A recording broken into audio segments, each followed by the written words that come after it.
To those of you who have not been here to the Treasury Building. This is the Louis Goldstein Treasury Building, which we are so proud of, and our beautiful courtyard that the Department of General Services helps us maintain. And this is where your taxes are being processed, inside this building right here. So thank you for filing on time. I think it's been 30 seconds. We must not resign ourselves to the loss of biodiversity and the destruction of ecosystems. We have the means to act, and we must do so. So said Pope Francis. Good morning, everyone. Before we begin, I do want to take a moment to acknowledge the passing of Pope Francis. His leadership on climate justice awakened hearts and minds across the globe. He reminded us that safeguarding the planet is not a political issue. It is a moral imperative. And so today, on Earth Day, we carry his vision forward by grounding our work in compassion, courage, and collective responsibility.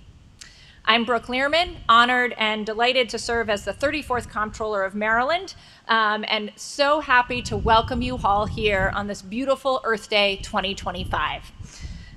Yes, give yourselves a round of applause. Thank you for being here. Thank you for being here as we mark Earth Day and reaffirm our shared commitment to a more climate-resilient Maryland. For the past 55 years, Earth Day has served as a call to reflection, a reminder that the Earth is not just our home, but the foundation of all life, but also it has served as a call to action. If we fail to preserve this planet, there's no place else for us to go. Taking care of our Earth is not a choice, it's a responsibility. And I am so proud that Maryland is rising to the challenge. Working with all of you, working with the Moore Miller administration, working with Speaker Jones, President Ferguson, and our General Assembly, we are forging partnerships across all levels, state, local, national, public, private, to advance climate action and create a more equitable, resilient, and prosperous state for all Marylanders. I'm so grateful to be joined today by key partners who understand the urgency of this work. We have esteemed members of the Maryland General Assembly, some of who you will hear from shortly. Mary Cerulli of Climate Finance Action will speak to the economic and moral imperative of climate investing. And I also want to thank the many experts who are joining us in a few moments for our panel discussions, which will explore actionable steps toward a stronger, more climate resilient Maryland. Part of my goal today is to announce our latest report, our Climate Change Cost Report on the second edition in our state spending series. Part of my role as comptroller is to ensure that our state government works better for Marylanders, and to deliver the best possible value for our tax dollars. Last month, we launched a new series of reports on state spending. These reports examine how we invest in infrastructure, what drives costs up, and what best practices help us deliver projects on time, on budget, and with lasting positive impact on our communities and our state. For people to trust government, we have to demonstrate to them that we can get things done, using our dollars in a way that benefits communities now and into the future. We must act boldly, and we must be effective. So our latest report, the Climate Change Cost Report, is the next step in that work. A few key findings I want to share from this report. Number one, as you all know, climate change is already costing us. Extreme weather is linked to climate change, and it is expensive, and the costs are rising. Here in Maryland, we have faced 85 extreme weather events with damages exceeding $20 billion over the past 20 years. These events devastate infrastructure, roads, buildings, power grids, sewer systems, and paralyze communities. And the economic ripples are immense. Businesses suffer from lost sales and disrupted supply chains. Farmers face unpredictable crop losses. Homeowners in high-risk areas dealing with soaring insurance premiums and policy cancellations, and that makes homes harder to insure, to sell, or to buy. But, number two, the cost of inaction is even greater. You've heard the phrase, an ounce of prevention is worth a pound of cure, and that's not just true for our health. It is true for our climate as well. The U.S. Chamber of Commerce has reported that for every $1 invested in resilience, we see a $13 return. That is an extraordinary value proposition, almost as good as investing in the office of the Maryland Comptroller. And while we don't yet know the total cost of inaction, we do know the consequences: economic instability, widening health disparities, irreversible environmental damage. Fewer pleasant weather days in Western Maryland mean fewer tourism dollars, a sector that brought in $600 million in FY23 alone. Less revenue means less funding for education, infrastructure, and other budget priorities. According to the Maryland Climate Pollution Reduction Plan, implementing mitigation measures calls for an increased state investment of $1 billion a year until 2031 and is estimated to result in $135 billion in societal benefits and create over 25,000 jobs. So, this is our starting report, our office's starting report, this climate change cost report. It is not the starting point for all of you, but it is the first time that the Office of the State Comptroller of Maryland has said that we see a need for investment, that there are costs to us not acting, and that acting now is imperative. Thank you. Yes, we're excited about it. This report lays out some of the measures that we can consider in the study and what we need to study. And thanks to the folks who are up next and to the General Assembly, we now will be authorized to do that study and funded to do it as well. So I'm so delighted that Senator Hester and Delegate Fraser-Hidalgo are here with us today. They passed important legislation with the help of many of you who I see in the audience. If I start naming names, I'll get in trouble. And passed legislation to study and quantify the true costs of greenhouse gas emissions in Maryland. Over the coming year, we will work with partners to assess the economic impact of emissions, analyze the direct costs to Marylanders and the state, and examine how costs might shift if different entities are held financially accountable. This research will inform a broader data-driven understanding of climate risk and resilience, and we aim to release this comprehensive follow-up report no later than December 2026. So in closing, and before I turn it over to my friends from the General Assembly, I want to just remind us, and I know that I'm preaching to the choir, but I want to remind us that climate change is not a distant threat. It is a present-day cost. But if we act with intention and with foresight, we can mitigate those costs, protect our communities, and build a stronger Maryland. This report is not just a warning, it can help act as a roadmap. So I encourage all of you to take a copy with you or visit our brand spanking new website, marylandcomptroller.gov/reports, to explore it further. And now it is my honor to turn it over to someone who's been a true champion for climate resilience in our state, and I've had the pleasure of working with for many years, Senator Katie Frye Hester. Senator, thanks. Thank you.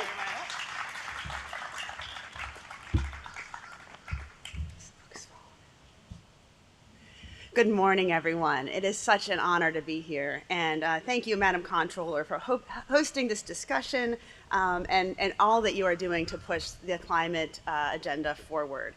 As we continue to battle this emerging threat, it's just so reassuring to know that our government can be a unified voice in protecting Marylanders.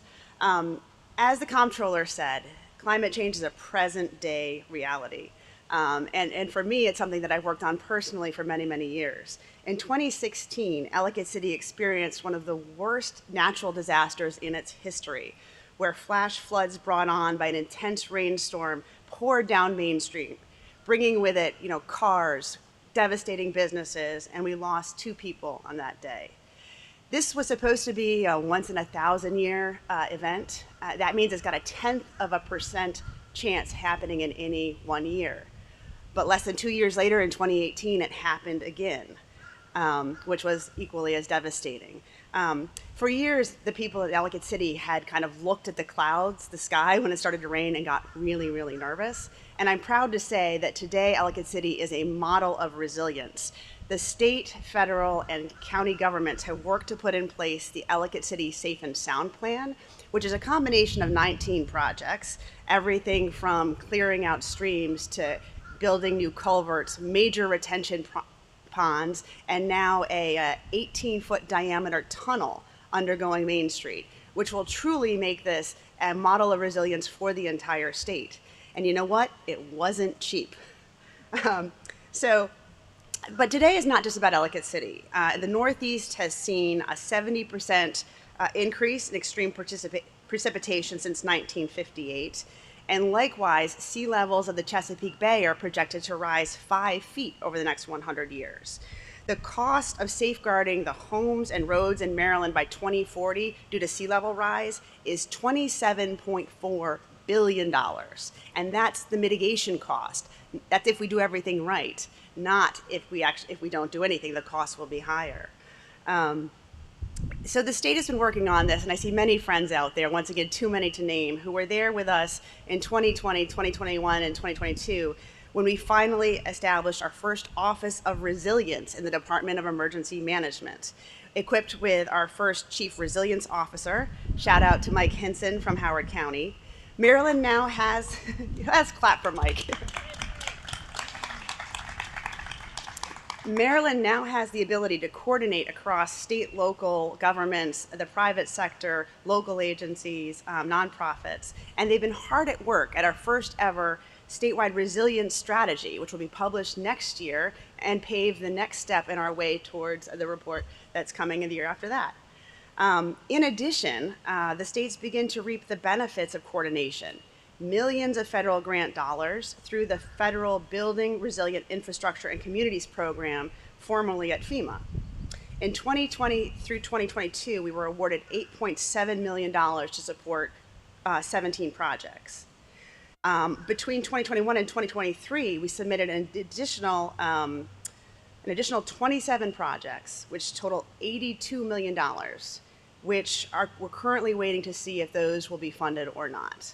Those projects would have included $72 million for the city of Crisfield, $26 million for regional risk reduction efforts targeting critical infrastructure, $16 million for the city of Cambridge, $9.7 million for wastewater treatment upgrades in Frederick, and dozens of smaller projects. And this is unfortunately, something that we may not get this year or ever. So while we are facing a climate emergency, destructive flooding, public health, and economic liability, all these issues are rolled into one, and we need to look at all the available funding sources to manage this threat. And that's what we've been doing. We created the Resilient Maryland Revolving Loan Fund to help local governments finance their projects, the State Disaster Recovery Fund, and the Local Resilience Authority over the past few years. But currently, because these are state funded, taxpayers are responsible for the entirety of all of the damage and recovery and mitigation from climate change. And this, colleagues, is not sustainable. We must have a climate resilience financial plan that maps out a sustainable way to mitigate the impacts of climate change. One of my recent favorite photos of my daughter is in front of the Washington Monument. She's there with one of her friends from high school holding up a sign that says, "Protect our future." It was simple, powerful. The younger generation really gets it. They know there's no planet B, and they are my why. And that is why we worked so hard for the past 3 years to pass the RENEW Act, responding to emergency needs from extreme weather. And we finally got it over the finish line this year.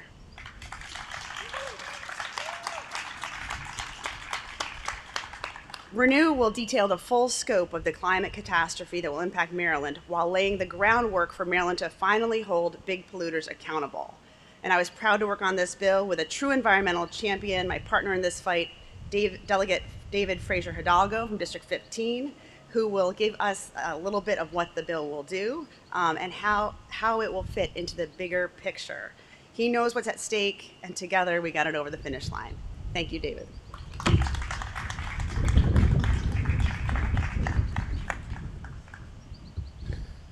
Thank you, everybody, for being here. It's so wonderful to be here. Look, we've been working on this bill for 3 years or more, and some versions of this bill for a couple of years beforehand. So excited to be where we are today. I think a lot of you already know basically what the bill did is it created a super fund and a study. Where we are now is once we started getting into it, we started thinking about it. We started thinking about, well, what is that number? If we want to hold the fossil fuel... If we want to hold the fossil fuel industry truly responsible, I think that we had some numbers in the bill, and then as we started thinking about it, we thought, well, are those numbers actually accurate? We think about exactly what that means. So when we talk about stormwater management, Senator Frye Hester already talked about that, and that's just in Ellicott City, right? Let alone around the state. When we talk about sea level rise, the Chesapeake Bay, our beautiful Chesapeake Bay, think about what that means. And I don't know that we all really know exactly what that means. When we talk about kids with asthma, because we're generating electricity in dirty ways, and we have to generate even more electricity, and we have to generate even more electricity because it's hotter in the summers and it's colder in the winters, and we have to burn more fossil fuels to heat homes and heat businesses and heat buildings, and we have to generate more electricity to cool them down in the summer. When you take into consideration all of these things, we don't exactly know what that number is. But what we do know is that we need to drill down on it. I'm sorry, I don't mean drill. I mean, we need to dig. No, we don't need to drill. We don't need to dig. We need a study. And we need a study, and we need a very, very comprehensive study as to what the total costs of how we have been operating for over 100 years. Now, I don't want to get too far into the bill other than to say the part that Senator Frye Hester talked about, and that is, since the 1970s, the fossil fuel industry has known exactly what was going to yield burning fossil fuels. They knew exactly, and they did nothing about it. So now we find ourselves here going, okay, well, what is that number?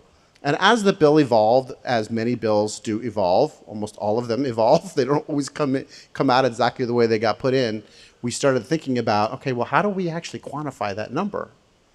How do we quantify that number? And then that came to the Comptroller's office. And I can think of absolutely no better partner agency gets it, figures out how we move forward than the Comptroller's office, because it's about, well, what is the money? What is this costing the state? Along with other agencies as well. So I will tell you, I am super excited about this report. I'm super excited about seeing how we come up and quantify those dollars. And then we can make some well-educated decisions from there. And with that said, I want to throw a big thank you to all the advocates. I'm going to do the same thing as the Comptroller did. I'm not going to name names. I'll look, make some acknowledgments, but I'm not going to name names. I want to thank my wonderful partner, Senator Frye Hester, who's been absolutely amazing to work with. She's worked so hard. And I want to thank the General Assembly, the Senate President, in particular the Speaker's office, for having faith in us that this is the right way to go. And with that said, I don't know who I... Okay, back to the Comptroller. Thank you. Thank you. Thank you, Delegate. Thank you. Before I turn it over to our final speaker this morning at this press event, I want to give a couple shout outs. I see our amazing Secretary of the Environment in the back. Thank you for all your advocacy, your partnership. We are so glad to have you here in Maryland and look forward to continuing to work with you. And thank you for being on our panel this morning. Also, I want to give a shout out to a couple of our Comptroller team members, especially, first I want to shout out our Climate Advisory Committee. Thank you to all of you for your work. And then I want to give a special recognition to Kim Pezza, who is our Climate Resilience Director, and who is one of the authors of this great report. So thank you, Kim, for all of your work. We have some other team members here. If you're a member of the Office of the Comptroller, can you please raise your hand? We'd just like to acknowledge we have a great team here, from our Chief Deputy Comptroller to our Deputy Comptroller Ben Siegel and others. So thank you, thank you. And the final thing we want to talk about today is, it's interesting, in the Office of the Comptroller, we actually just put up a video on our new website all about what on earth is a comptroller, because that is the first question I get all the time. But I do wear many hats. And one of the most important hats that I wear is as the vice chair of our state's $70 billion state retirement and pension fund. And I'm really proud to work on that board. I take our retirement dollars very seriously. I'm honored to work on it with our chair, Derek Davis, our state treasurer. And came to that role from being the chairman of the Joint Oversight Committee on Pensions. And as vice chair of the Board of Trustees for our pension system, I have been delighted to follow up the work that I did as a House member with now working to create a climate advisory panel on the state retirement and pension system. So we are excited to be, I think, only the second state in the nation to have a climate advisory panel for our pension investment staff. And this panel will provide expertise to our investment staff and help guide us through really the myriad climate-based financial risks that we face. And they will also help us spot opportunities for investment. So one of the 5 experts who will serve on that brand new climate advisory panel is here with us today, Mary Cerulli, and I'm delighted to have her say a few words about this important work. Thank you, Mary. Oh, sure you can. Yeah. I don't know what I'm doing any more than anybody else, but You made it. You knocked it off. I'm just talking. There we go. Hi, good morning. Standing here today with Comptroller Lierman, Senator Hester, and Delegate Fraser-Hidalgo is truly an honor. Addressing climate risks and exploring opportunities that arise from this challenge are crucial for driving Maryland's economy forward. The work done today directly impacts your residents' financial stability, your community's safety, and even your workers' retirement futures. Maryland has been a leader in recognizing and proactively tackling climate risk. However, we also understand that given the current federal climate, take a big breath. This challenge is crucial for driving Maryland's economy forward. The need for bold and decisive action at the state level is really more critical than ever. Maryland is ready to emerge as a resourceful leader, demonstrating how a state can effectively address climate issues while fostering resilient and sustainable economic growth. The vital projects, policies, and investment strategies being implemented, such as the creation of the State Resilience Office and the Cost of Climate Reports, are tangible steps toward mitigating climate impacts. It is also important to recognize that this forward-thinking approach extends to ensuring the long-term financial security of Maryland's public workers, including teachers. As a member of the recently formed Climate Advisory Panel for Maryland's retirement and pension system, I'm proud to be a part of an effort to integrate the climate risk assessments into Maryland's investment strategies, safeguarding those retirement futures while seeking opportunities.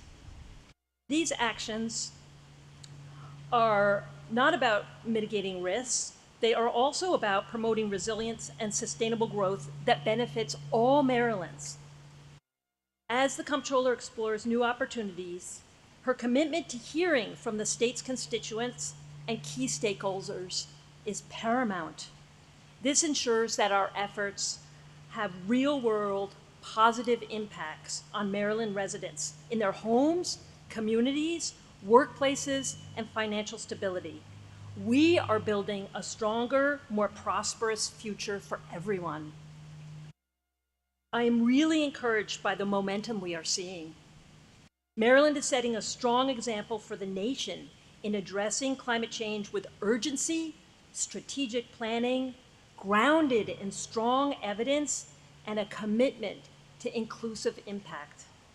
I commend Comptroller Lierman, Senator Hester, and Delegate Fraser-Hidalgo for their leadership, and I look forward to continuing to support these crucial efforts, both in my role on the Climate Advisory Panel and in all other ways possible.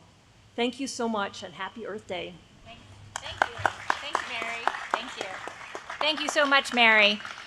So thank you everybody again for joining us. I'm so delighted to be able to work with these great folks, and I'm so honored and delighted to have the opportunity to work with all of you. We have two phenomenal panels coming up. Just inside, we ask that if you don't have does everybody go through? Oh, they can go through this way. We have made it so you can come through this way to get in for our panels. We're really excited about these discussions. Grateful to the Moore Miller administration, to the General Assembly and its leadership, to our local partners and our key advocates here as well. This is a true team effort, especially in these really challenging times, and I'm grateful to be living and working in Maryland with all of you. Happy Earth Day, and we'll see you inside. Thank you. Thanks. Great. Yeah.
Welcome. Woo.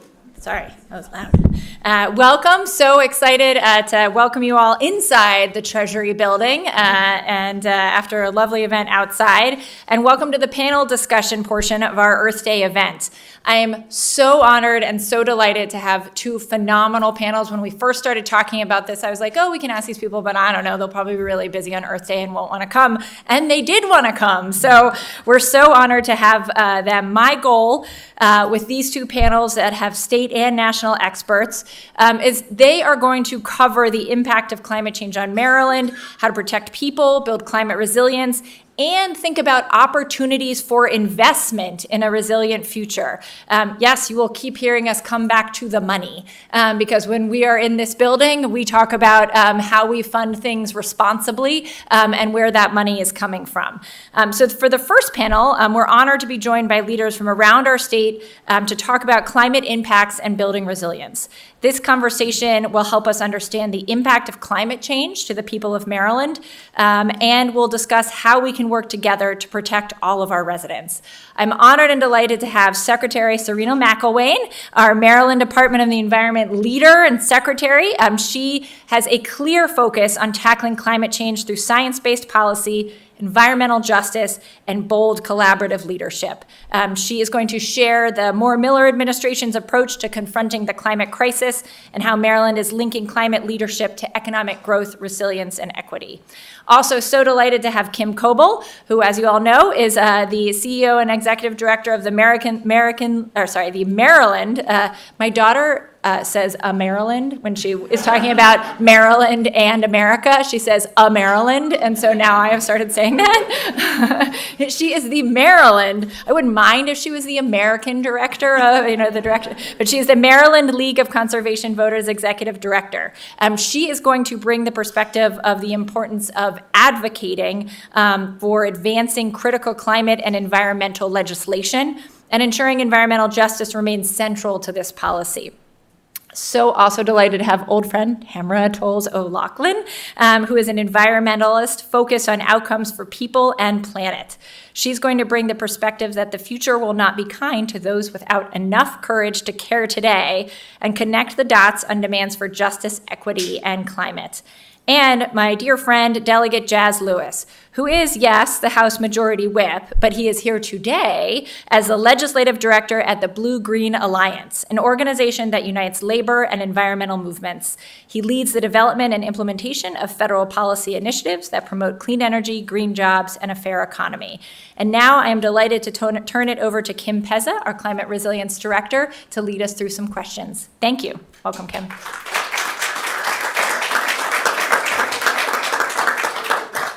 Good morning, and thank you all for being here today. Thank you, panelists, for joining us on Earth Day. Very happy to have you here. Secretary McElwain, let's start with you. MDE invests quite a lot in climate adaptation and resilience, and given all the changes at the federal level, how is the state still moving forward on climate action, and how are you working to protect our communities from frontline impacts? Yeah, thank you for that. Good to see all of you. I really appreciate you inviting me here. So as you all know, the Maryland Department of the Environment, we are doing a lot when it comes to adaptation and resilience. But I want to start by mentioning the point that you mentioned about the federal partners. It's always hard. It's challenging to lose a federal partner. And that's how we feel. We lost a federal partner. It's critical because we are better together. And so when we work together to fight climate change, that's when a whole lot more can happen. And so now we're really left at Maryland taking a baton and keeping it going and doing what we have to do to make a difference. We do utilize federal policies in order for us to do a lot of the climate work that we do. And I'll just give one quick example with Advanced Clean Cars 2. You don't need to know what that means, but it is an effort for Maryland to make sure that we transition to all electric vehicles. Transportation is 40% of the greenhouse gases in Maryland. So that regulation we have is really important. Well, the president has said that one's going away, and so that impacts us because we can't implement it without it. But that doesn't mean we stop. It just means that we have to have faith in industry, the automotive industry in particular. They've already invested billions and billions of dollars in EV technology. And so in terms of us moving forward and continuing, we will continue to work with the automotive industry. And I really have a lot of faith that they're going to continue the momentum, even though we can't enforce, and we may not even have the regulation. So that's one way. And now I just want to talk a little bit about how we are investing in adaptation and resilience. We are doing a lot because we all know climate change is here. It's going to be with us. It is with us. You can't deny it. You can see the floods and the climate changing right in front of our eyes. And the cost of inaction is really expensive. And so that's why we're doing our part. We are investing lots of money in infrastructure, critical infrastructure. Like, for example, we're investing in dams. There are a lot of private dams. There are a lot of regular dams, so we're investing money in that critical infrastructure. Another critical infrastructure that we're investing in is wastewater treatment plants. That's really important. So we've invested millions and millions of dollars in critical infrastructure. We are also investing in building a more blue and green infrastructure as well. For example, living shorelines, wetlands, we've invested over $100 million already in that. And we are also investing in agricultural best practices, BMPs, you all know that. We've invested, again, part of that $100 million in that sector as well. Tree planting, as you all know, Maryland, we have a goal to plant 5 million trees. We've already planted 1 million, but more importantly, investing. We've invested $15 million each year in just, that sector alone. So we've invested over almost $1 billion. We're getting up to $1 billion. And one would think, well, that's a lot in climate change. It's not enough. So we're literally trying to be creative now and making sure that we continue to protect the communities, that we continue to do all that we're doing now to move forward. Yes, we have been slowed down a little bit, but we will continue to move forward. Thank you. Thank you so much. It's so great to hear. Moving on to Kim Coble, could you please share with us how advancing critical climate and environmental legislation helps ensure achieving environmental justice? Thank you, Kim, and thank you, everybody, for being here. I look out, and there's a lot of good friends and colleagues over the years, so I'll follow the comptroller's role and not call you out, but thank you.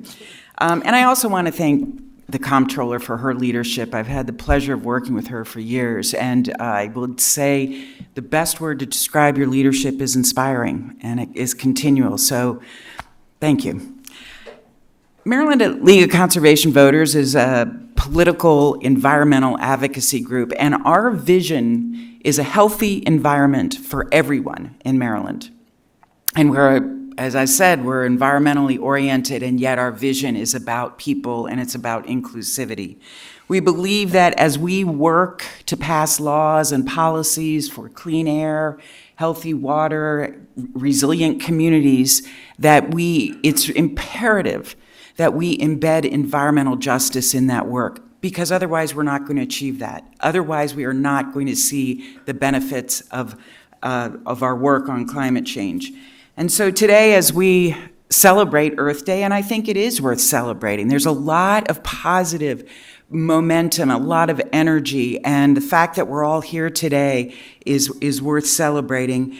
We also have challenges that are almost unspeakable, frankly, for me. The comptroller discussed the impacts of climate change. The 2024 was the hottest year on record, and prior to that, 2023 was, and prior to that, 2022 was, and it goes on and on. March 2025, the hottest March on record.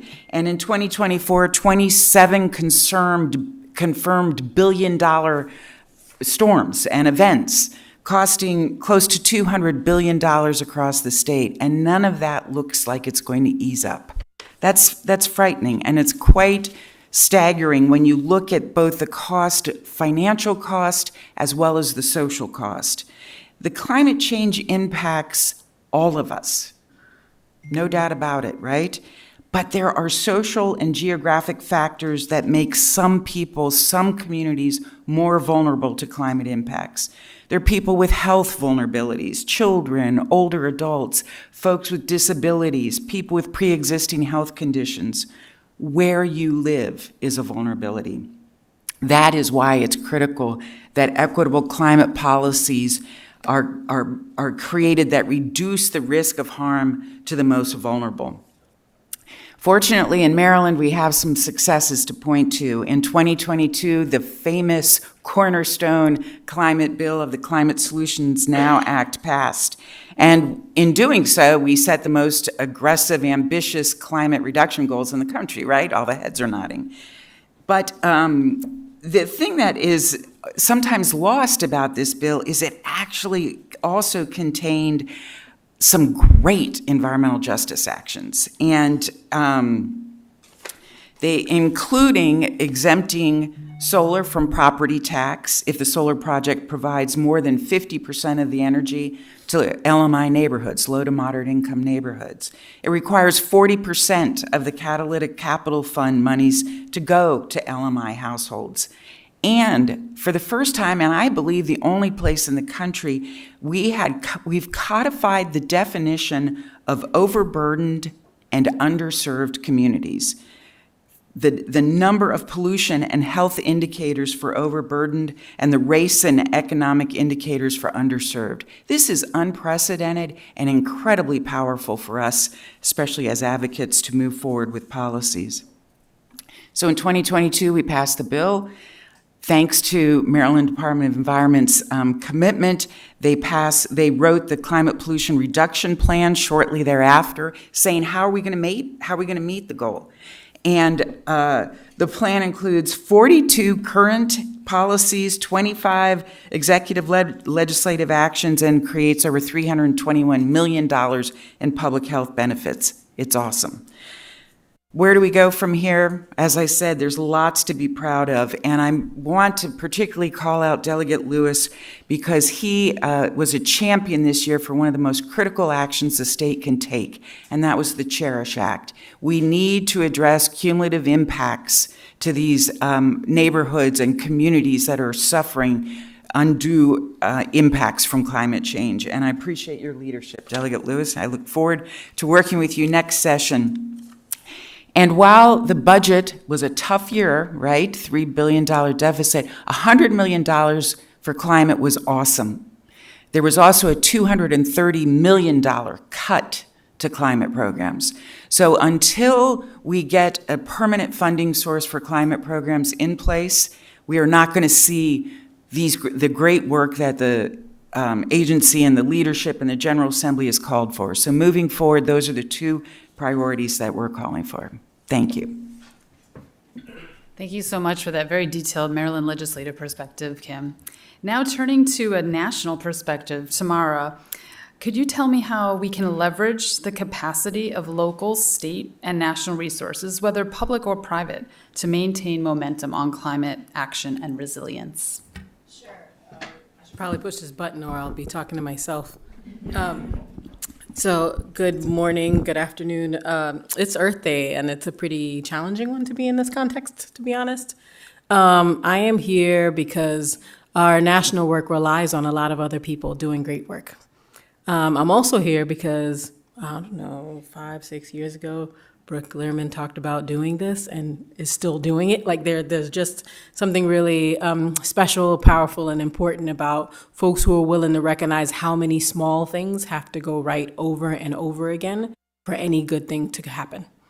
Also, because in this moment, climate and environment are contested political concepts, even though there's nothing in the science that backs that up.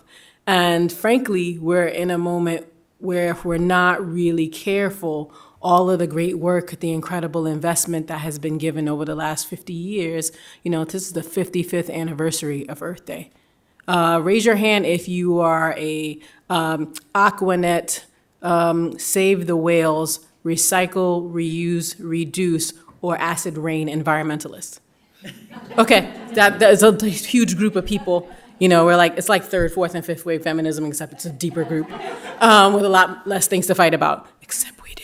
So I think it's really powerful to be in this place at this moment talking about this as a win, because people are going to need examples of how to come out of the rubble, to move past the ash, to deal with the flooding when their states don't necessarily have language or infrastructure. And for me, it's always been easy to look at Maryland because the ingredients are there. Like, we are at a place in this constellation where the legislature is clear that this matters. The comptroller is clear that this matters. The governor is clear that this matters. You know, folks are demoralized every day because the people closest to them don't understand why they're hurting. That's not true in Maryland. There are a lot of other things that have to get done here, but being really clear that access to clean water, clean air, the right to breathe, and the ability to make choices about what your life is going to look like is huge. And we should all be celebrating that on a day like this.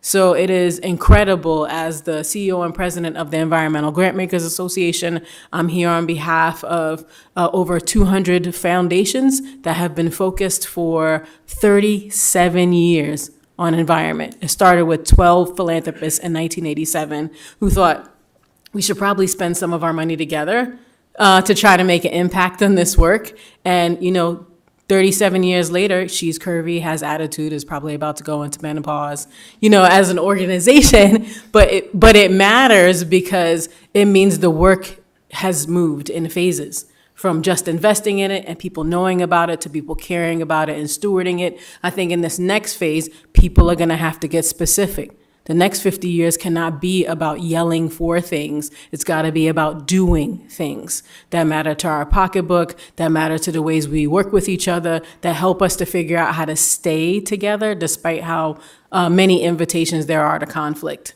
So on behalf of folks who have been partnering with you for as long as we can remember, the work continues. It's really exciting to be in this moment and to keep refreshing my phone, knowing that we're all going to do this together regardless of how hard it is, because nobody does this work because it's fun, easy, or sexy.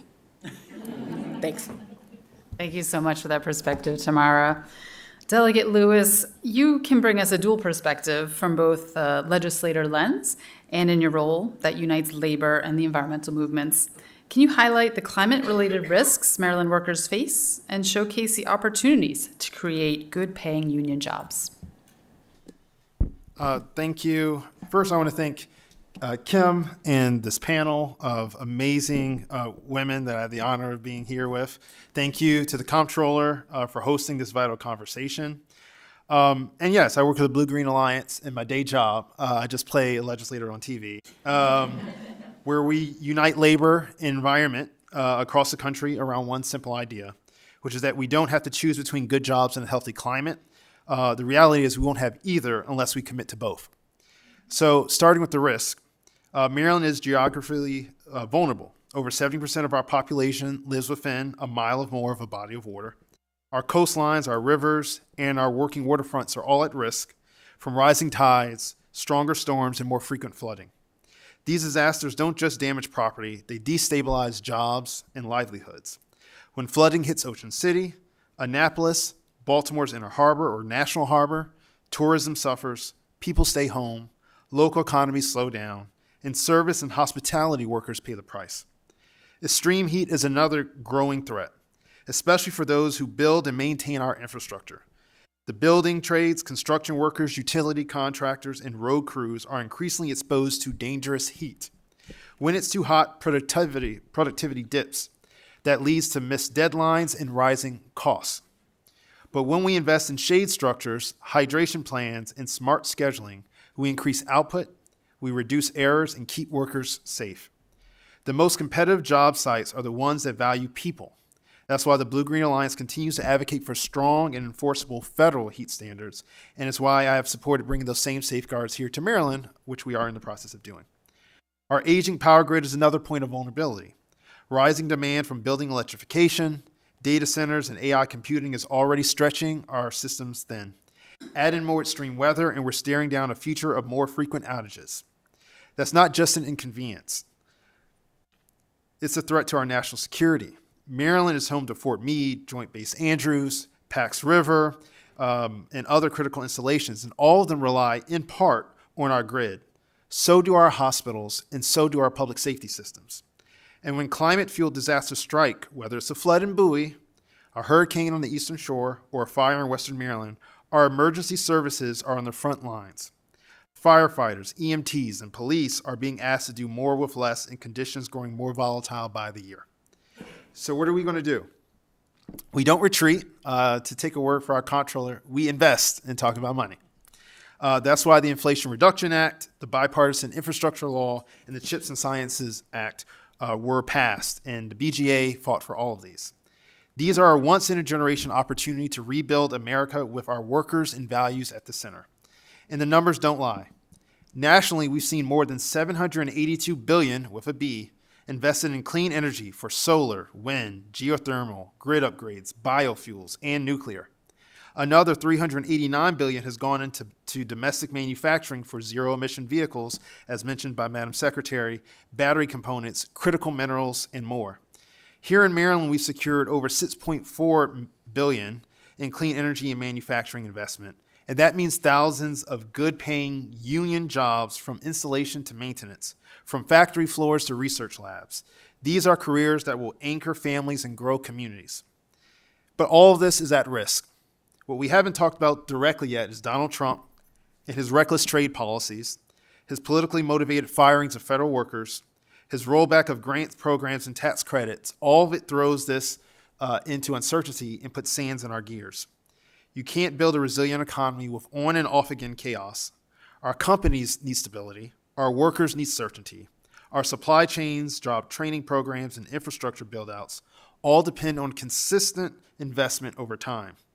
Which brings me back to why we're here today with Comptroller Lierman and my colleagues on the panel. In moments like this, when federal policy is unpredictable, it's leaders like Brooke who are stepping up.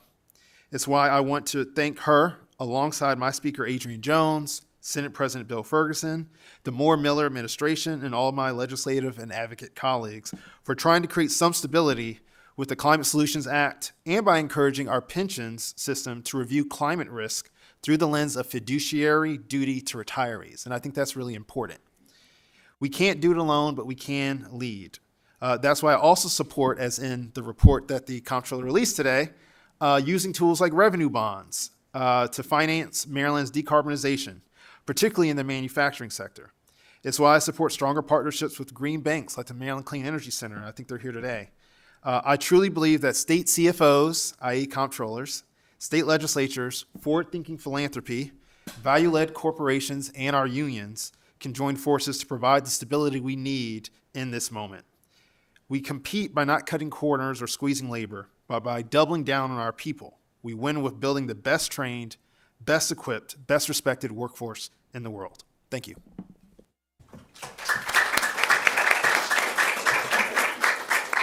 Thank you so much, panel. It's very encouraging to hear that there's everyone here that is going to preserve and protect the people of Maryland from those that are overburdened and underserved, to our union workers and everyone in between. So thank you so much. We have time to go around one more time. Each of you, please give us a wrapping up comment about your final thoughts on how we can continue to move forward and make progress. Okay, I guess I'll start. You know what, real quick, if we had a suggestion that we're gonna do a little Q&A first, because we have some extra time. So we have run right here.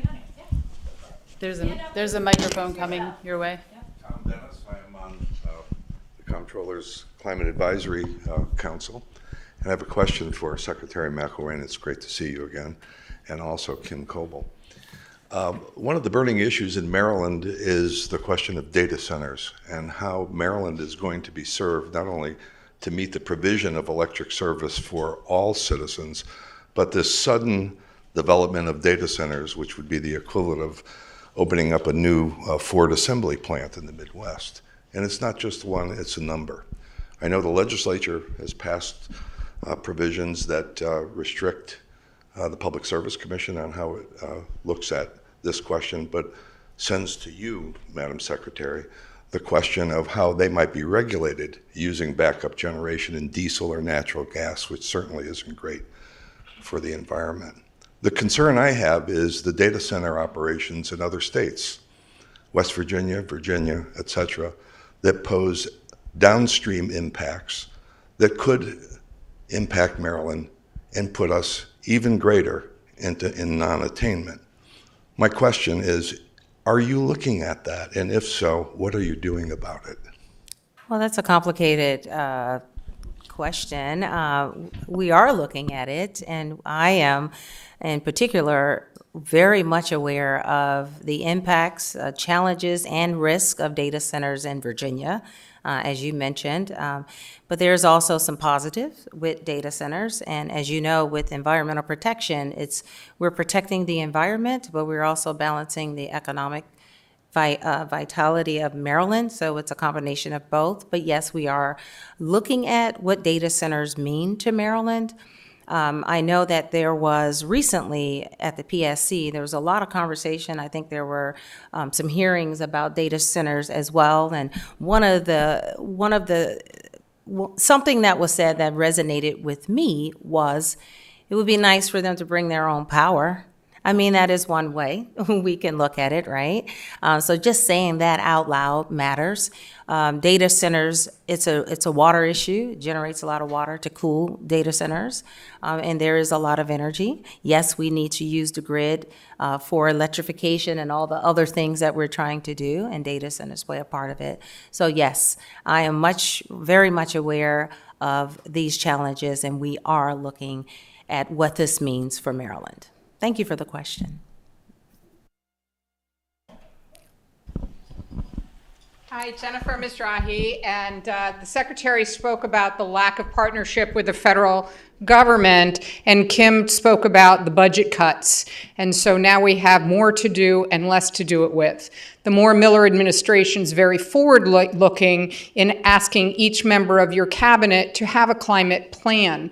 But those plans were written before the federal government collapsed on us, and the budget crisis meant we had less money. I'm wondering if there's going to be a process to reevaluate those plans, given that we're living in a completely different time, and is there a process for the cabinet to work with each other to see how agencies can partner? And I particularly am thinking of Tamara, because I know that most agencies can't accept philanthropic dollars. Or are you looking to set up some C3s and some public-private non-profit partnerships that can help fill some of those gaps? Thank you. Thank you for that. Of course, we're always looking for money. I'll just start with that. So yes to that. Yes to money. A very good question about the climate plans that all the agencies were required to submit, and they did as part of the executive order. We are relooking, thank you for saying that, because that's exactly what we're doing. We're looking at all of those climate plans now, again, and making sure that we're updating them based on reality of funding, reality of a lot of things that's going on across the country. But I will tell you this, we're looking at them, but we're not going to rescind them or stop them. We're going to continue the momentum. We're just going to adjust. It's not like we're looking at them to stop anything. We just need to adjust, readjust, and make sure we're able to meet the goals that are in those climate plans from all the different agencies. Thank you. So I'll just add that I think the funny and awful truth of government and philanthropy and public-private partnerships is that neither group can do this stuff alone. EGA's members represent $200 billion in resources that go into philanthropy in general and $2.7 billion in just environment and climate. That sounds like a lot of money until you look at the cost of doing any of this work. So I do think our members represent every kind of issue, so there are folks who focus on a specific stream or a specific dam or rivers or an environment or a group of people who are advocating. And so I think the smart play for some of the sequencing that you mentioned is thinking about who your partners might be based on the sequencing of the issues.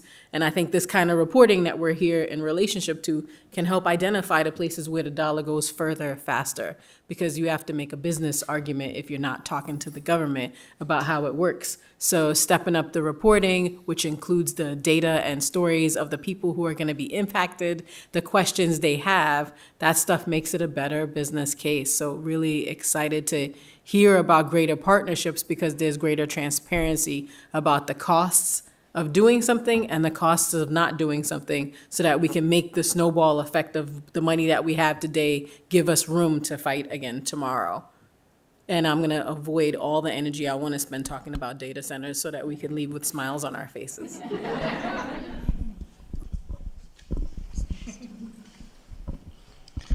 Hi, good morning. Antoine Thompson, Greater Washington Region Clean City. It's good to see each and every one of you, especially Secretary up there. My point is something I've been mentioning for a couple of years now. One is around an Environmental and Transportation Bond Act. I think when Biden was in, a lot of the state and local governments thought this money was going to be around forever, which really was only a down payment through the Inflation Reduction Act and the bipartisan infrastructure law. New York, for example, 3 years ago passed the Environmental Transportation Bond Act, something that I had worked on almost 20 years ago when I was in the legislature. I'd love to see Maryland look at doing that because we are cutting transportation funding slow down in some of our other investments. And a Transportation Infrastructure Bond Act and Environmental Bond Act will be a perfect thing for our environmental transportation future. So I want to put that out there on Earth Day. Thank you. Oh yeah, any responses? Go ahead. Antoine, we'll talk. Okay, just for time's sake, I'd like to give each of the panelists a moment to give us concluding thoughts. Go ahead, Kim. We'll just go down the row. I guess there's... Well, again, thank you, Comptroller, and your staff for a great discussion, and it's an honor to be here. I think I'm going to try to end on a positive note, which sometimes is hard in this job, frankly. And but I do feel encouraged by the level of conversation, the level of debate, and the level of engagement that has occurred amongst all of us, for whether you're an advocate, whether you're a legislator, whether you're an academic, whether you're an administrator, et cetera. That I've been extremely proud of how Maryland functions. And I think with that in mind and with our leaders, we have good things ahead for us. The hill is getting steeper, but we're in shape. We're going to make it. So I'm going to end up on a positive note and tip my hat to the future for the state. I think following that same theme,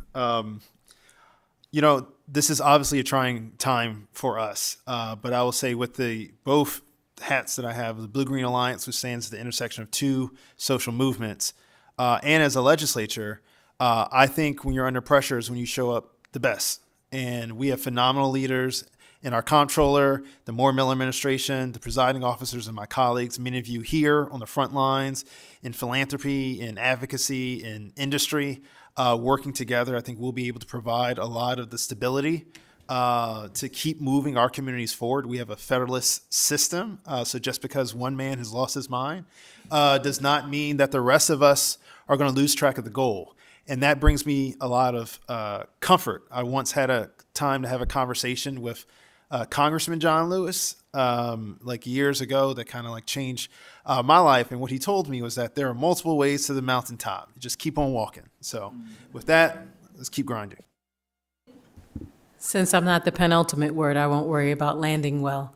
I think it's important to recognize that we are in a moment where climate is political. But there's absolutely nothing about what we need to do that is. It's all about taking care of each other. And so as we face this moment and are looking at what the headwinds will have us able to do, we should recognize that there are no parts of government we didn't build. we don't co-sign on, and we don't fuel with our energy and attention. It is really important for us to recognize that we cannot do it alone. There are not enough climate people. We have to make sure that there are folks who care about immigration, who understand what this means for us, folks who care about their general safety and health, folks who care about education, folks who are deeply invested in transportation. And if we don't find our people in every other kind of person, we will be an example on a hill that slides into the water. So it's time for us to recognize that our next best move has to be translating all the stuff that's good about finally being a climate and environmental movement that may or may not own a Peloton, to, run to find a neighbor who's not quite interested in it, who's not quite invested, who's not sure why Earth Day matters, who maybe cared about Shamu at some point during the aforementioned, Save the Whales portion of our movement, and reconnect with them about how everything they care about is connected to what we're fighting for. Your budget can't balance if there are no people who can perform labor in places where they cannot be safe to do work. So just really excited for us to find a friend, make one, and kind of like church, bring him in next week. Thank you. Wow, I don't know what else to say. I'll just, first, thank you, Comptroller Lierman, for your leadership and all that you're doing to promote climate change and keep us moving. So thank you for that. I will say, just if we can all remember that environmental protection also means economic growth. There is no either or, it's both. And we have to do both in Maryland. And I will say that even though the federal government has hit pause, we have not in Maryland. We're continuing. We're going to keep the momentum going, doing everything that we can to protect communities, engage communities, make sure that they continue to have a seat at the table. And we're going to just keep marching on to protect communities' health. So thank you. Please join me in thanking the panel.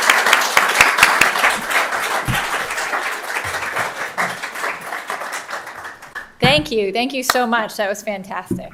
So appreciate it. Get these out.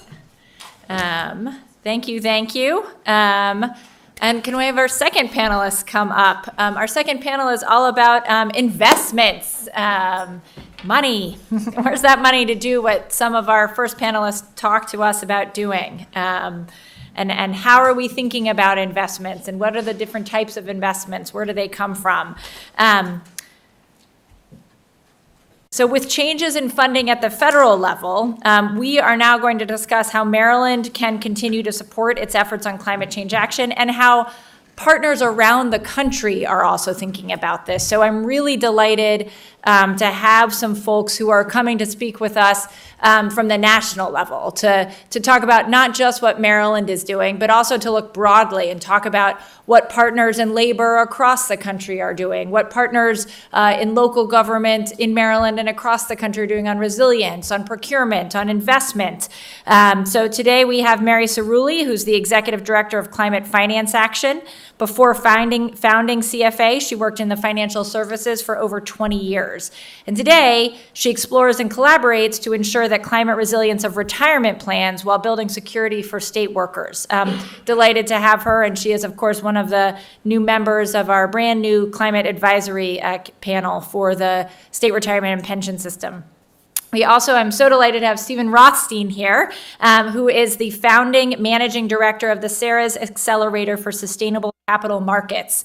I think we met on Capitol Hill 2 years ago when we were briefing and talking with some of our federal legislators, and they were asking tough questions like, how do I explain climate risk to my constituents? And we were trying to give them the verbiage and answers to talk about why this matters and what climate risk is and why it is financial risk. The Sarah's Accelerator aims to transform the practices and policies that govern capital markets in order to accelerate reduction of the worst financial impacts of the climate crisis and other sustainability threats. Stephen's 40 years of experience are critical to exploring the most effective strategies for the accelerator to focus on and move capital markets towards climate sustainability. Also delighted to have Greg Ackerman, who is the president of the Baltimore, D.C. Metro Building Trades, which is a council of 28 construction trade unions representing over 30,000 members in the DMV. As Jazz talked about, or as Delegate Lewis talked about, making sure that we're working with our partners in the labor movement. Greg and the building trades are key partners across the country, really doing important work and investing in this work through their investment funds. And then last but not least, so happy to have Joanne Throw. Joanne, you may not remember her, was the Deputy Secretary of DNR, and that is how I met her when I was on the House Appropriations Committee, and she would come in and I would ask tough questions about DNR's budget. But she is now the president and founder of Throw Environmental, a phenomenal company that focuses on community resilience, particularly as it relates to resilience financing. She brings today her national perspective on new ways to think about how Maryland can invest and achieve a more resilient future. So delighted to have these panelists. Like we did before, we will have a member of our team. I'm so delighted to introduce you to our Deputy Comptroller, Ben Siegel, who oversees our policy, public works, and investment portfolio at the Office of the Comptroller. That includes procurement and the BPW. It also includes our state retirement and pension fund work, our policy research work, like the report issued today, and more. He is going to lead off with some opening questions, and then we're delighted to have some questions from the audience before some final comments. So thank you all for being here today, and I'll turn it over to you, Ben. Thanks.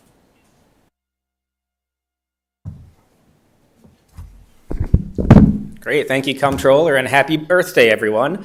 The report that we put out today, the Climate Change Cost Report, as its name suggests, is about costs. But we do have a section in the end where we get into paying for mitigation, adaptation, and resilience. And of course, on our first panel, we heard some of that. And on this panel, we're going to go deeper on that, and we're going to explore the revenue side a bit more, and specifically looking at, what are the public and private sources for investing in resilience and mitigation and adaptation, and what's the status of them? Obviously, as has been mentioned throughout today, we have a very unfriendly administration in Washington to all of this, but of course, federal funding is just one piece of the revenue streams here. So we're going to get into those, and I'll ask each of you, I think we're in order here, a question for response, and then, as Brooke noted, we'll turn it over to the audience for some Q&A.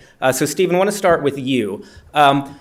We're going to talk about capital markets, sustainable capital markets. What's going on? What's the mood of investors right now in capital markets as it relates to sustainable investing, and kind of nationally, and what can we be looking at the state level? Yeah, so first, thank you. Thank Brooke. Thank all of you for the leadership. Steve Rothstein from Ceres. So our nonprofit, we work with investors about $40 trillion of assets, including state of Maryland. And I want to talk about IIP, investors, insurance, and procurement, IIP. So first on investors. While investors, unlike what you saw today from the leadership from Brooke and all the team here, many investors aren't speaking out today, but they're still investing. They know that Mother Nature doesn't know who's elected president or governor. They understand when they're thinking for longer term, they understand about the fiduciary duty. I mean, the average person working today is going to retire in 26 years. They understand that the pensions that they're investing in, that the funds, so they're still asking their companies to look at climate disclosure. They're still asking companies for climate transition plans. They're looking at shareholder engagement. So investors overall are still doing what they were doing. They're just not talking about it as much. Generally speaking, again, today is an exception. That's in the U.S. In other parts of the world, they're even going faster. There are 35 countries today that have either required or in the process of requiring climate disclosure. That represents 55% of the world's GDP. So investors are clear about that. Insurance. This is another area that all of us can get involved with. If I were to say to you, there's an industry that is giving up millions of customers a year, that is doubling and tripling the rates, and they're still losing money. They've lost money 3 of the 4 years. You'd say it's an industry in crisis. Well, it is a canary in the coal mine. And there's a lot that insurance has to change, from how the rates are structured, disclosure, the needs for marginalized citizens. Happy to talk more about that afterwards. But there is a real opportunity because, as everyone in this room knows, insurance is all regulated at the state level. So while we're not facing a quote-unquote unfriendly, a friendly administration just down the road in Washington, that state leaders are doing a lot in the insurance area. So insurance is another area of opportunity. And the third area I'll briefly mention, which again, Maryland deserves a lot of credit on, is procurement.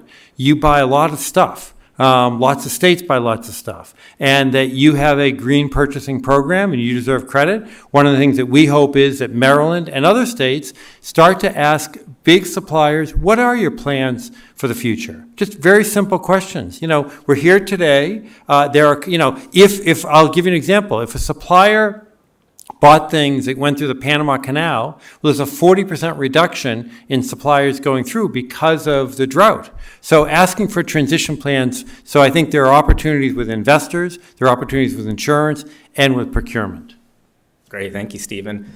Mary, let's jump to you, and we want to talk about long-term investors, and that includes my colleagues and myself, who every paycheck we put 7% of our salary into the pension fund. And congratulations on your new role with our climate advisory panel. So talk to us a little bit about how can we ensure, this money that we're investing in very long-term investments that I hope not to tap into for a very long time, will be there, and will be there with a big return as it relates to climate risk being financial risk. Thank you. It's a pleasure to be with you, Stephen. We know each other because we're both in Boston, and Greg and Joanne. You bring so much to this work that I'm a little nervous. I feel like anyway. And to continue this important conversation, the challenges we're discussing today are significant. But I too believe that Maryland is well positioned and can lead the way to find solutions. Stephen, you brought up that investors are still doing all the right things. Well, not all investors, but many investors are doing the right thing in terms of fiduciary duty, and that's a positive outlook. But when you talk about investors, long-term investors that are responsible for the retirement futures of our public workers, the dignified retirements of our union members, that's a complex landscape. We're navigating increased climate risks that Stephen mentioned, and the insurance crisis is part of that. And this changing regulatory environment, especially in the United States, is difficult. So when we look out at how do we ensure the dignified retirements for our public state workers, there's three things that we can think about. Robust risk management, which Stephen, you mentioned, with climate disclosure, transition plans. What is a company going to look like in a low carbon economy? We will be looking at more and more sophisticated tools and strategies to assess and manage this climate risk, which kind of touches everything, like the panel before us mentioned, and the physical risks for our real estate portfolio. What does that look like? How can we mitigate those risks, including sea level rise and the extreme weather events that Maryland has definitely experienced? The climate advisory panel is vital to be a resource to the investment staff, but also the consultants that are working on this. And what strikes me, especially in the first panel, the combination of we're in this together. It's complex. We don't really know all the answers. Ceres brings so much expertise. And Joanne, I'm so excited to hear more about what you do. But I feel like we're we're all together. We need to be all together. The second thing for a state pension plan is sustainable investment strategies. How does fortifying supply chains work? How does the preserving nature and biodiversity is so important? So this work of state pension plans and other long-term investors is what fiduciary duty looks like. The third piece is active engagement. As long-term investors, we have a voice, and we must actively engage that voice, even though it's hard. Like, what does that look like now? How do we work together in coalition? How does Maryland work with other states? And I'm really moved by Brooke's leadership, because that's the person that's going to do it for us. We must also think about actively engaging those companies that we invest in. How do we make sure, we must make sure that they do have transition plans, because if you don't have worker safety transition plans and other key elements to running a business, it's not profitable. It's not good for the shareholder. So the material effects of climate change are real, and we will assess them. The other piece to this I think about is the coalition building. That is really needed more than ever, given our federal environment. And once again, I think of three things: policy advocacy. How can states stand up and fill the void by inaction? Multi-state collaboration, and then stakeholder engagement is really key. And the labor unions, community organizations, other stakeholders. Greg's perspective is going to be essential on good, clean climate jobs, but especially our public workers and retirees who rely on the pension plan for a dignified retirement and look forward to the solutions that will arise, that we will uncover. Great. Just in time. Thank you. Thank you, Mary. Well, Greg, let's jump to you. Let's talk about jobs. So, the investment is going to happen. We know it'll happen from the private market, from pension funds. And, as the comptroller mentioned at the press conference, according to the Maryland Climate Pollution Reduction Plan, we expect to see over 25,000 jobs created as a result of this. So the question for you is, how do we ensure that these are quality jobs? And especially a lot of them are going to be in the construction and building trades industries. And so we want to make sure that these are good, high quality jobs. And what do we need to do to ensure that? Absolutely. And Comptroller and staff, thank you so much for all that y'all have done putting this on. So I think it's pretty simple to say, but we have to make sure that all of those jobs are good jobs. And unfortunately, we're already at a bit of a disadvantage. The way that the industry was rolled out, I think facilitated the creation of a lot of really substandard jobs. It involved a lot of wage theft, and to this day continues to involve a lot of wage theft, exploitation of vulnerable immigrant workers. And so for the last decade or so, we've been catching up. But our commitment as labor is very real to making sure that these jobs are good jobs, because we understand that this critical infrastructure is needed. We've been investing millions of dollars across the country in new training to work with our contractor partners to make sure that there's a trained and skilled workforce to perform all of this work. Unfortunately, the reason we're at a disadvantage is because the way that the industry was kind of rolled out was without any meaningful labor standards, right? So it facilitated a lot of unscrupulous contractors coming in, paying folks under the table, not investing in training programs. Thankfully, because of the leadership of the Biden administration, then here at home in Maryland, we've been able to incorporate labor standards, really rigorous, strong labor standards, into tax credits, to incentivize clean energy. So the Inflation Reduction Act was a landmark in many ways, but it was, for us, a landmark in the sense it was the first time that any kind of tax credit at the federal level included the requirement that contractors pay prevailing wages and utilize registered apprenticeships. But for the same reason that we can't tax credit our way out of this climate crisis, it's also really hard to make sure that your values as a state follow a tax credit. And so, we've been excited at the number of developers and investment funds that have reached out and said, hey, we want to partner with you as labor because we need to figure out a way to, to comply with these tax credits. That's something that's certainly never happened before.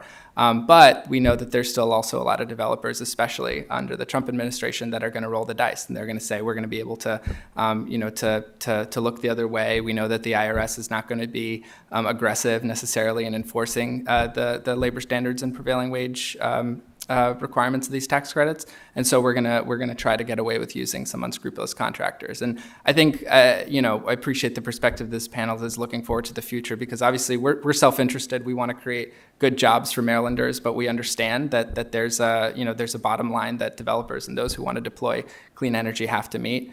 But I think we have to take a step back and look at this as an industry and the longevity of the industry, right? The only reason that we have positive association with any industry in this country, whether it be, manufacturing, construction, public servants, is because those industries are heavily unionized, right? Before there were unions, before there was mass organizing, you didn't necessarily want to work at in a factory.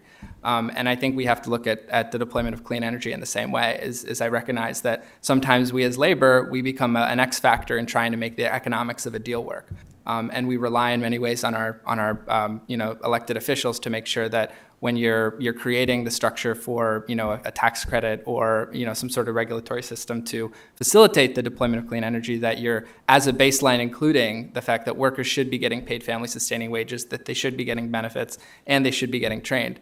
However, we still have to go even further to make sure that this is a union industry, and that developers and the folks who are funding all this stuff recognize that if we don't put workers at the forefront, then it won't have the kind of mass appeal. 25,000 jobs won't mean anything unless they're actually good jobs. So I think in order to do that, how do we accomplish that? Number one is I think government needs to take a stronger role in ensuring both the enforcement of the labor standards that are on the books for various and I also think it's important that government take a stronger role in deploying clean energy themselves, right? Because the most successful deployment of clean energy under the Biden infrastructure law, when it came to labor, was the electric bus facility program, where you didn't get a grant. Montgomery County did not get a grant for an electric bus facility because it did not have a project labor agreement requirement. That money ended up going elsewhere. And that's the way, at least from our perspective, we can ensure that there's a successful industry and we're actually building resilience for the future. Great, thanks, Greg. Joanne, we're gonna call on you for the cleanup role here, then we'll turn it over to the audience for some Q&A. So let's jump back to revenues and investment sources. We heard about capital markets, about procurement, about pension funds, about tax credits Greg just touched on. Let's kind of go outside the box a little bit and think about, share with us kind of what are some of the other sources of investment here. Senator Hester earlier today talked about some of the revolving loan funds we have at the state level, the new disaster recovery fund. We have some special authorities at the state level. But what else is there? We heard about green bonds and green banks and some other things. Share with us, from your perspective, what are some of the most impactful sources that we can be looking at? Sure. Well, first of all, thank you to my colleagues here up at the panel. Such great information, but thank you to Brooke, your leadership, of course, on this issue and putting this together on Earth Day. So about a month ago, I was in Massachusetts at a climate summit, and Governor Healy gets up to the podium. I don't know if you were there, Mary and Steve, and she said, welcome everybody, here's how we're moving forward. We're looking at funding and financing of our climate plan. We do not want to become Maryland in the summertime. Well, I wanted to go, wait a second. Hey, hold on there. They're doing quite a bit here. But that's where the conversation began. And, there's a lot of states out there that are moving forward or wanting to move forward.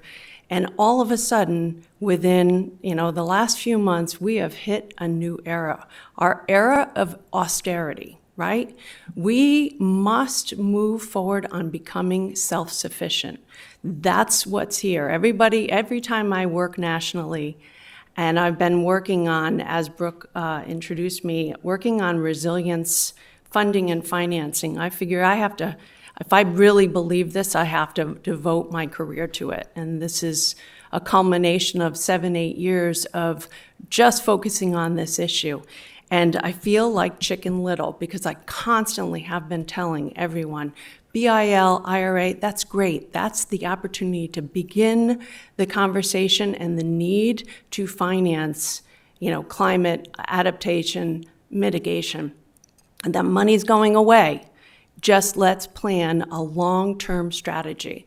So here we are in this era of austerity where we must turn on ourselves and look at ourselves to be complete on our resilience plans. When you take the back end of how we're paying for this and we look at funding at the federal level, let's not make any pretense about it. It's going to be few and far between, right? Getting it. We have to be competitive for what's out there.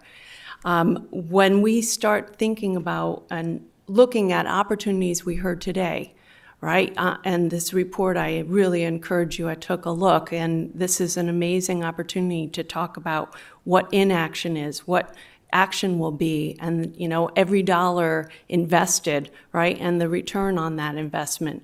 We start again with a conversation. Doesn't mean we have to have new plans. It means we revisit the plans we have and we look at the roadmap ahead. Ben, you're mentioning bonds and, we're looking at the revolving loan funds. These are wonderful tools, wonderful opportunities, but take aside the federal funding. It's just going to be very difficult. We have to be able to also support our local governments, right? Our counties and our municipalities. And from the state's perspective, that's the opportunity here. So, Madam Secretary, Comptroller Lierman, your role is so important to be that convener for the local governments. They're going to be struggling immediately because they're so used to all of the BIL and IRA funding. You need to be able to be a resource. I have about $200 million in funding that I help to disperse, and I serve as a technical liaison. 150 million of that is just on resilience. And when the state engages and supports the local governments and really tries to organize and put forward their goals and directives, it makes all the difference in who gets what. So when there are available funding, the state comes together. They use their innovative financing tools at their disposal, where you have already created some great options. Now is the time to move forward on them. You've got leadership, which is key to any state I've worked in that is successful on resilience. It takes leadership, and leadership has to be able to support it, right? It has to be behind it, has to understand it. So we look at what Maryland has done with the resilience authorities, right? Great example here. You have Anne Arundel and you have Annapolis, who came together on a resilience authority a couple years back, right? And it was a House bill that, as you were a delegate, right, Brooke? And you submitted that. It basically allowed local governments to be able to set up their own institution, organization, entity that could leverage investments, and leveraging is key. Now, what happened with that, if you look, the key to success for those resilience authorities, what did they do? They became multi-jurisdictional, like the one here in this county. So partnerships were key to them bringing in the first year, $20 million of investment. Okay, they continue to evolve themselves to look at revenue strategies, constantly asking those tough questions of how do we invest in resilience. They have put together important projects, right, that are very comprehensive. And then lastly, they're looking at the partnerships at the private sector level, right, and engaging the private sector where there are so many opportunities for investment. So with these key ingredients, I'm seeing the success nationally. You have now, with resilience authorities, you have Prince George's counties looking at that. You have Baltimore City, you have Frederick County talking about where do we go from here. The state could support these local entities. They can organize them, they can convene, they can build partnerships. We can engage the private sector. We can do all the things that are in the climate reports, but let's be self-sufficient from here on out. Great. Thank you, Joanne. Well, let's open it up. Let's take a couple questions, and we'll ask the panel to wrap us up. Yes, in the back here. We got a mic coming for you. We'll go back to you. Hello, Bakari Height, Labor Network for Sustainability. Earlier in the panel, we talked about the next generation coming up and taking the helm of sustainability. So my question to all of you is, are there any programs now that we're working on bringing, and especially at-risk youth, into a lot of these apprenticeship programs for labor unions? And has there been any great examples from other states? I'm happy to address that. So yes, we're excited to run. We run our own apprenticeship programs. We have about 10,000 apprentices currently in the state of Maryland. We also run pre-apprenticeship programs specifically targeted at folks who are underrepresented in the construction industry. We just graduated a cohort of about 20 people in Baltimore. All of them are currently working on projects. But I'll be honest with you, the folks who are placed from those pre-apprenticeship programs into apprenticeships and now onto full-time jobs where they get good wages and benefits. They're working either on traditional road or infrastructure projects, or they have to drive down to Northern Virginia or Frederick to work on data centers, right? Because those are the jobs that are actually going to provide family-sustaining wages, pensions, and training opportunities. And so we really want to look at more opportunities, especially here locally, to actually be able to place people, folks from the community, on Earn As You Learn, on the job training programs. But we need partnerships with developers, with the state, who recognize the value of that as well in order to do that.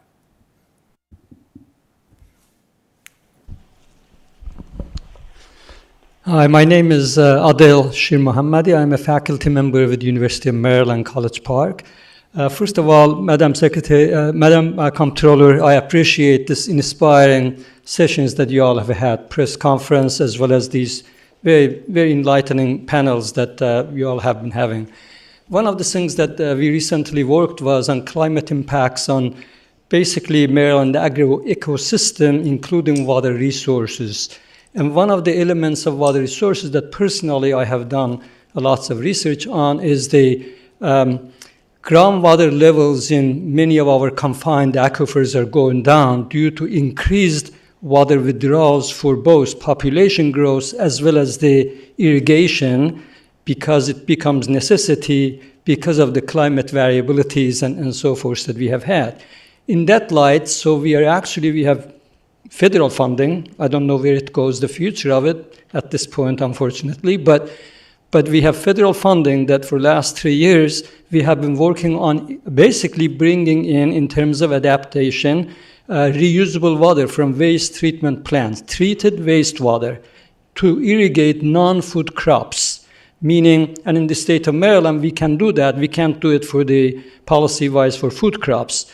So in that regard, it will require how do we get the treated wastewater from waste treatment plants to the farms where it needs to be irrigated to irrigation system. That will have almost like a BMPs that our Madam Secretary of MDE mentioned. I know MDE is very interested. I have been working with some of our MDE colleagues on water reuse. So that is really an area that I think the industry, basically state and so forth, and investments can go long ways to really guarantee that we have for future fresh water is sustainable in the state of Maryland. in southern Maryland, just to give an example, I don't mean to give really big talk here, but we have up to about almost 70 feet decline in Aquia aquifers water level, groundwater level. In Lower Eastern Shore, in some of the counties, we have anywhere from 15 to 42 feet decline, meaning this is not sustainable. So we need really to come up with the alternate sources of water. So that's where the industry as well as state, investments can go in that direction as well. At least we can come up with an optimum method for that. Thank you. Thank you. Does anyone want to respond? Yep, Stephen. Just briefly, first, I'm in as they say, violent agreement with everything you just said. It's so important that we think about these issues. Obviously, carbon is important, but water is also. There are two initiatives of investors, one called the Valuing Water Initiative and one called Nature Action 100, that where investors have come together and they've said, water issues and biodiversity are very important. And then just talking about one of the earlier questions on data centers, I just read a study the other day that the data centers that use, there is a trade-off, because the more energy efficient you are, you use more water, and the more water use, you can be more efficient. So how do you balance those two? And clearly, we need both. So it's great the work you're doing. I think we need to keep water high on the agenda. Great. Let's I take. have a brief thought here. There's so many interesting, very new companies, kind of in the under the umbrella of climate tech, and there are many that are working on water, and this might be an opportunity for investors to be part of supporting those solutions. So not that it might be appropriate for the pension plan, but we don't know. But for other sources, a water solution in terms of climate tech inverse, it's exciting. So there's a solution part too. Great. Let's take one more here. I really appreciate everything that you're talking about and wanted to ask for some advice. So there were some really important bills that didn't get the right, from my perspective, the right success in the legislature, I think because people didn't understand the math. And so I'm wondering if you can give us advice on how to use the math and the numbers of the finance to make arguments. So specific examples. The Maryland Clean Energy Center has a wonderful green bank program and helps startup companies that are in climate space in Maryland, but they have a staff with only $1.5 million budget. So they can't do what they really need to do, and it's an incredible ROI. We have a brand new bill to help people with disabilities get jobs here in Maryland. Literally, the first year of the bill has literally $0 connected to the bill, and we are told in year 2, less than $1 million.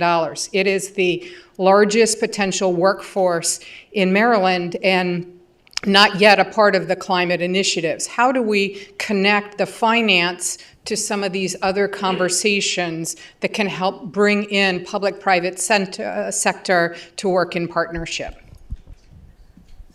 So can I please. cover that quickly? So one of the things I do want to say to you is, the idea of where there is some money out there, that's where we're going to need those partnerships. So to your point, and I constantly hear, we don't have the capacity to do this, right? We don't have the means. You have to connect with others, and others might be, other companies. It could be engaging that private sector, which I mentioned. Those opportunities are there. Same with, looking at the water reuse opportunities. This is a huge, huge way that many are trying to get into Maryland. Opening the doors, having those tough conversations now, recognizing the capacity is limited. But investment, innovation, and partnerships are what's going to make Maryland stand out. Great, thank you. Well, we're doing good on time, so let's wrap it up with kind of a final minute from each of you. I liked how Kim Coble did this on the first panel. Let's be positive here. So I guess if I could ask you all, as we kind of wrap up today, As you think about your work, as you think about, what we've discussed today, what's kind of one or two things that really gives you hope that we're going to get this done? We're going to kind of respond to what we've all been saying in terms of, acting now. So, Stephen, I'll start with you, and we'll go down the line. So I think these are sobering times. There's a potential executive order today dealing with nonprofits. I keep looking at my phone to see if it's come out yet. So these are sobering times, and the loss of money and amazing people at EPA and many other agencies. So we can't underestimate. Having said that, I am still an incurable optimist. I fundamentally believe at the end of this administration that there'll be more green energy jobs, union jobs. There'll be more green energy in the system. And why is that? If you look at the first administration, there were fewer coal plants operating at the end of the Trump one than there were at the beginning. There was more green energy jobs. And there are still obviously elements of the IRA. Not all of it's going to be kept, but we hope a lot of it will be. And there's a broader awareness. And I'm inspired by all of you, by Brooke, by the Secretary, by all of you. So I am inspired and appreciate the opportunity to be with you today. Thank you. Mary? Stephen, I'm inspired by you. No, I'm an eternal optimist as well. And I see opportunity in so many places. And what I started with is that the partnership, the learning from each other, addressing challenges, not shrinking back and staying home. Union jobs are essential. And so you have it all here, and state collaboration is around the corner with leaders like Brooke and other states. I happen to come from Massachusetts, and I think it's kind of hot here. But yeah, so what Joanne said, innovation, investment, partnership, this is the IIP thing. You also said IIP, so whoa, woo. But I'll leave it to Greg. Yeah, Greg, you want to go? I'll take Maryland summers over Massachusetts winters. Greg, yeah. Yeah, ditto.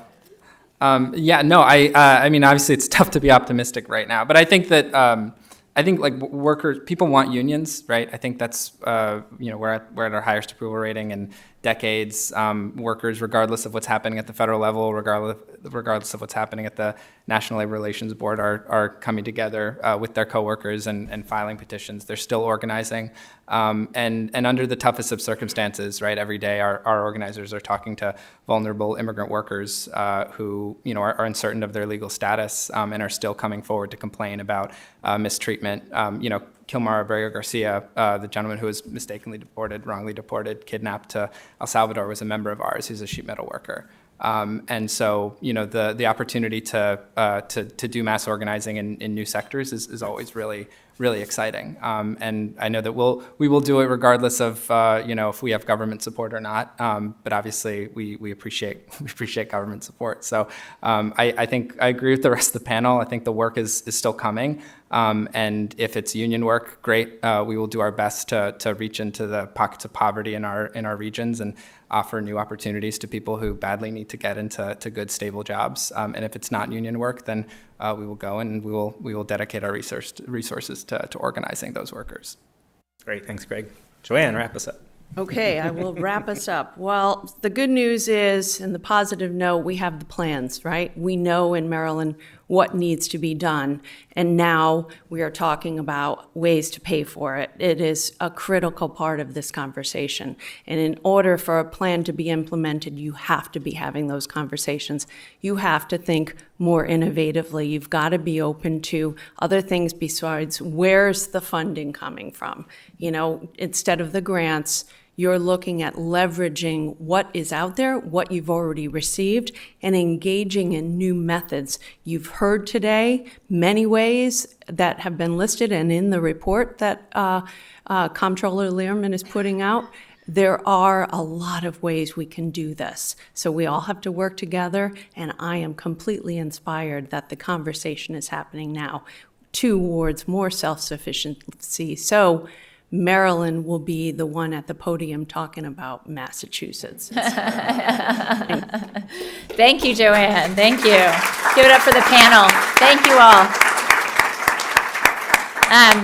So this concludes our Earth Day event today. But I do, before folks go, I just want to, Tom, are we going to get a picture? I want to just say a huge thank you to all of you. If you're in this room, it's because you care about this. You're engaged in the fight.